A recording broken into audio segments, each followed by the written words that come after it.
Olá, eu sou a professora Renata Ciccarone e hoje eu vou falar sobre classificação fiscal de mercadorias. Quando nós iniciamos um processo de importação, depois de escolher o fornecedor internacional, analisar a qualidade do produto, aí vem a etapa de negociação. Nessa etapa de negociação já é importante que o importador saiba qual a classificação fiscal da sua mercadoria. Isso porque é ela que vai mostrar quais são os impostos devidos e também qual o tratamento administrativo e fiscal dessa mercadoria, ou seja, inclusive se eu posso importar essa mercadoria. A classificação fiscal aqui no Mercosul, nós utilizamos o NCM, que é a nomenclatura comum do Mercosul. E todas as mercadorias devem ser inseridas dentro dessa listagem numérica que nós temos. O NCM é composto de 8 números, sendo que os 6 primeiros são idênticos ao HS Code, o Harmonized Code, que é o código utilizado mundialmente. Claro que quando a gente vai importar um produto, muitas vezes o produtor já tem esse código, pelo menos o HS Code. Se esse é o caso, o ideal é perguntar para ele qual é, porque assim, para trazer para o nosso NCM, só falta encontrar qual é o item e subitem, aonde que essa mercadoria se encaixa, qual item e subitem. Seria muito mais fácil, mas nem sempre é assim. Então, nós temos que saber como encontrar o NCM das mercadorias. Para isso, o primeiro passo ideal é iniciar numa busca pelos capítulos da TEC, que é a tabela onde consta o valor do imposto de importação através dessa classificação fiscal. Então, nós temos que encontrar em qual capítulo essa mercadoria se encaixa. Para dar um exemplo de uma classificação fiscal, eu vou falar sobre o parafuso. É muito comum esse exemplo do parafuso. O parafuso ele é um parafuso comum.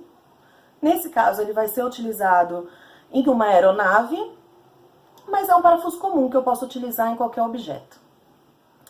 Se eu começar a análise sem ser pelos capítulos, então eu vou na TEC e procuro parafuso. Eu vou encontrar 9 posições possíveis para classificar o meu parafuso.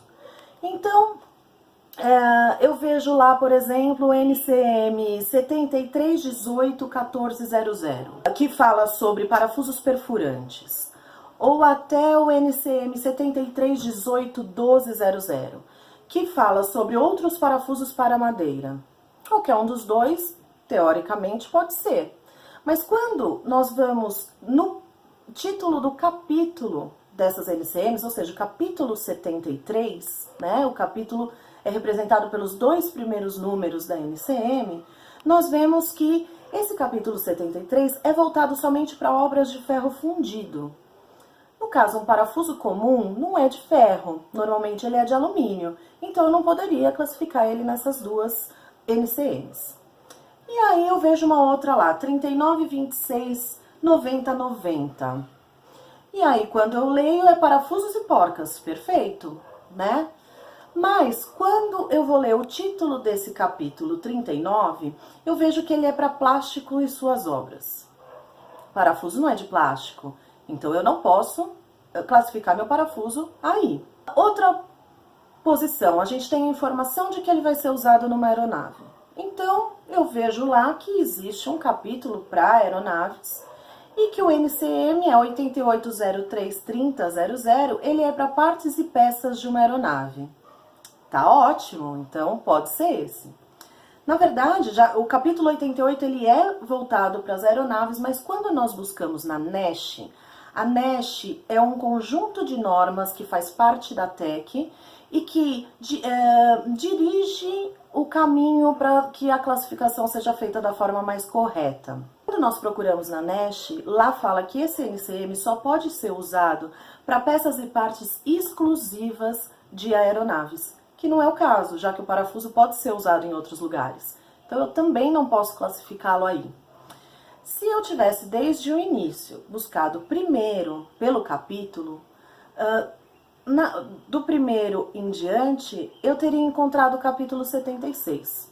Capítulo 76, ele fala sobre alumínio, alumínio e suas obras.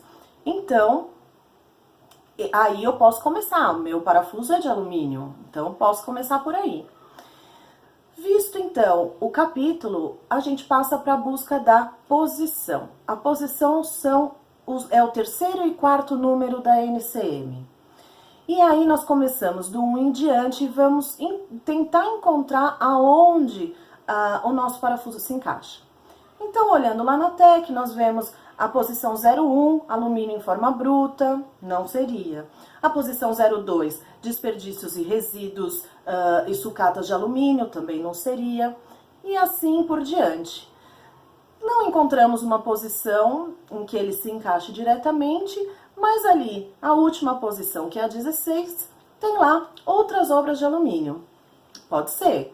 Então, visto essa posição, vamos olhar o que ela nos dá como subposição. A subposição é o quinto e o sexto número da NCM. Aí nós encontramos a subposição 10. Então, até aí, nosso NCM 7616, 10. E aí nós encontramos taxas, pregos, escápulas, parafusos. Achei meu parafuso. Como nesse caso, essa subposição, ela não é dividida em item e subitem, então a TEC coloca 00, né, já que ela não tem uma divisão, não existe o 01, o 02, é 00. Então aí nós encontraríamos o nosso NCM 76161000. Tá? Esse foi um exemplo para que aprendamos qual a melhor forma de buscar o NCM de uma mercadoria. Ficamos por aqui e até a próxima.